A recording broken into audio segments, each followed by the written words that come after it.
Tense का part 2 है, ठीक है ना। पहला हम टेंस पढ़ा चुके हैं जो प्रेजेंट टेंस के बारे में, इस टेंस का है पार्ट 2 है।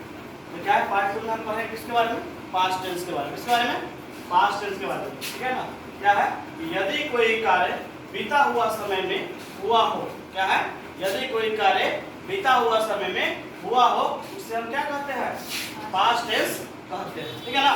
इसकी पहचान एक होती है जो क्या है कि वाक्य के अंत में या ये ई लगा होता है। क्या होता है, वाक्य के अंत में या ये ई के साथ क्या है, खाते थी भी लगा होता है। आपका पहला हो गया जैसे क्या है, मैंने आम खाया। दूसरा क्या हो गया, मैं आम खा रहा था। तीसरा क्या हो गया, मैं आम खा चुका था। तीसरा आपका क्या हो गया, चौथा, मैं आम 2 दिनों से खा रहा था। कोई दिक्कत नहीं आता किसी को। चलिए टेंस क्या है, पास्ट टेंस जो है वो 4 प्रकार के होते हैं। पास्ट टेंस कितने प्रकार के होते हैं, 4 प्रकार के। नंबर 1 में क्या है, पास्ट इंडेफिनिट। दूसरा क्या है, पास्ट इम्परफेक्ट। तीसरा क्या है, पास्ट परफेक्ट। चौथा क्या है, पास्ट परफेक्ट कंटीन्यूअस टेंस, ठीक है ना। हम पास्ट इंडेफिनिट की बात करेंगे तो पास्ट इंडेफिनिट में क्या है कि यदि कोई कार्य बीता हुआ समय में हुआ हो, क्या है, यदि कोई कार्य बीता हुआ समय में हुआ हो, अभी अभी हुआ हो, क्या है, बीता हुआ समय में अभी अभी हुआ हो, उसे हम पास्ट इंडेफिनिट टेंस कहते हैं। इसकी एक पहचान है।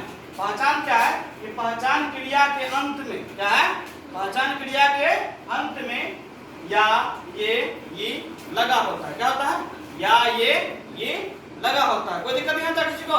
चलिए इसके एक बनाने का नियम है जो बनाने plus verb two plus object, क्या है, subject plus verb two plus object. जैसे में क्या हो गया कि मैंने आम खाया, क्या है, मैंने आम खाया।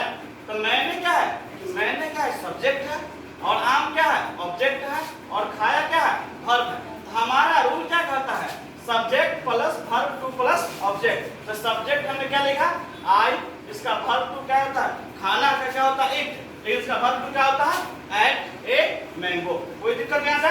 उसका दूसरा है कि हम लोग बाजार गए, हम लोग बाजार गए।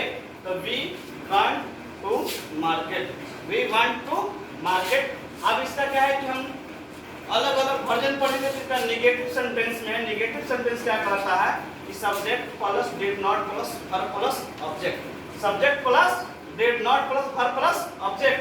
जैसे में क्या है कि मैंने आम नहीं खाया, मैंने आम नहीं खाया। तो मैंने क्या हो गया, सब्जेक्ट, आम क्या हो गया, ऑब्जेक्ट, और खाया क्या हो गया, वर्ब। तो इसको क्या हो जाएगा, आई। अब मतलब रूल के अनुसार क्या हो जाएगा, सब्जेक्ट क्या हो जाएगा, आई, उसका क्या लगाना, डिड नॉट, उसके बाद वर्ब इट, उसका ऑब्जेक्ट ए मैंगो। यहाँ तक कोई दिक्कत।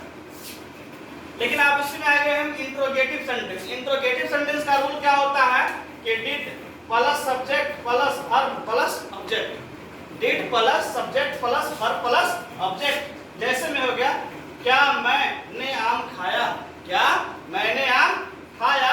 तो did I it a mango, did I it a mango. इसी का नेगेटिव सेंटेंस में हो जाएगा, नेगेटिव इंट्रोगेटिव सेंटेंस में इसका 2 टाइप से हम बनाते हैं।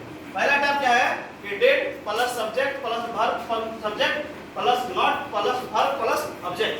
पहला क्या है कि did plus subject plus verb not plus verb plus object. लेकिन दूसरा हमारा रूल क्या है कि did not plus subject plus verb plus object. जैसे में क्या है कि मैंने आम नहीं खाया, क्या मैंने आम नहीं खाया। तो क्या के स्पेलिंग क्या होता है, डिड लगा देंगे, आई नॉट इट ए मैंगो।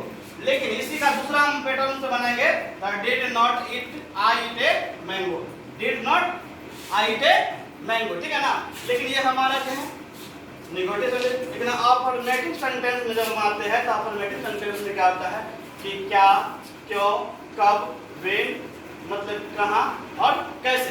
ये सब तो सारा चीज क्या है, वाक्य के बीच में रहता है। जब वाक्य के बीच में रहता है तो इसका रूल हो जाता है affirmative words did plus subject plus verb plus object. जैसे में क्या है कि मैंने आम क्यों खाया, मैंने आम क्यों खाया। तो इसका क्या हो जाएगा, इसको नहीं, why did I eat a mango, मैंने आम क्यों खाया, ठीक है ना। कोई दिक्कत।